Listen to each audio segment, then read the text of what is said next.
Although she never dreamed it would happen, Liliuokalani grew up to become the Queen of the Hawaiian Islands.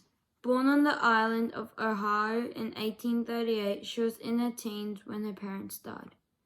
Her older brother, Kalakaua, became her guardian. They were kin to the Hawaiian royal family, but Kalakaua was not expected to succeed to the throne. When King Lunaleo died in 1874, after ruling for barely 1 year, many believed that Queen Emma, widow of a former king, would be chosen to succeed him.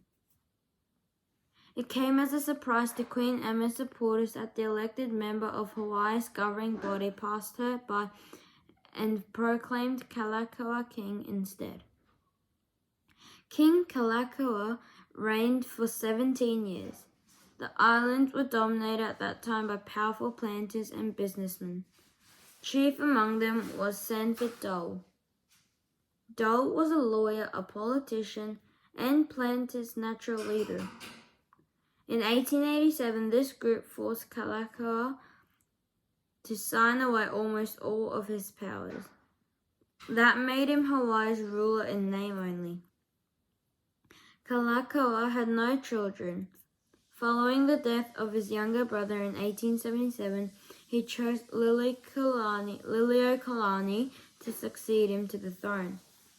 She ruled in his brother's palace when he was absent from the kingdom.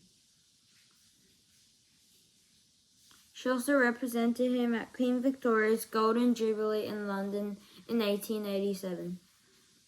Liliuokalani ascended the throne of Hawaii following her brother's death in 1891. She promptly set about regaining real power. The Hawaiian people resented the takeover of their government by the Haoles as the white-skinned Americans are called in Hawaiian. They supported their queen, Liliuokalani, declared a plan for government that gave more to native Hawaiians. The Haoles formed a committee to stop her. On January 16, 1893, the Haoles leaders brought in American sailors and Marines who were stationed on nearby ships. They were there to prevent riots from breaking out in supporting of the Queen.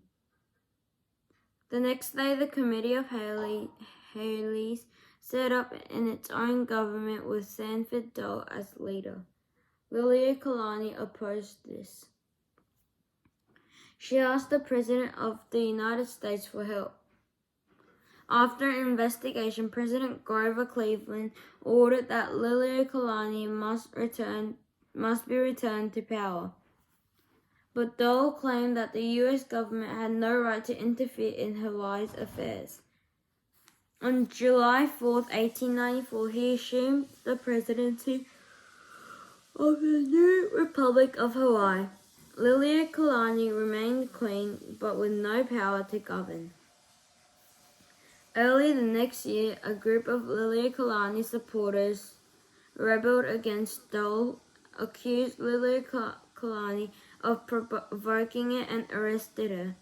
She steadfastly denied being involved, but messages between her and her followers had been intercepted and weapons were found in the throne. Liliuokalani was not be put in death. To save her life, she agreed to step down.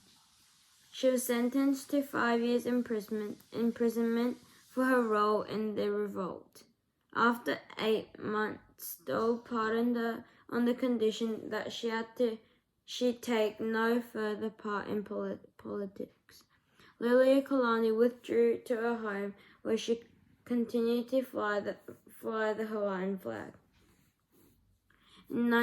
In 1898, Hawaii became part of the United States, with Sanford Dole serving as governor for many years. Liliuokalani brought lawsuits against the United States to seek compensation for the injustice of stealing Hawaii from its people. Then in 1917, during World War I, the first Hawaiians died fighting for the United States against Germany. The day she received the news, Liliuokalani lowered the Hawaiian flag and hoisted the sun, the stripes, and the stars.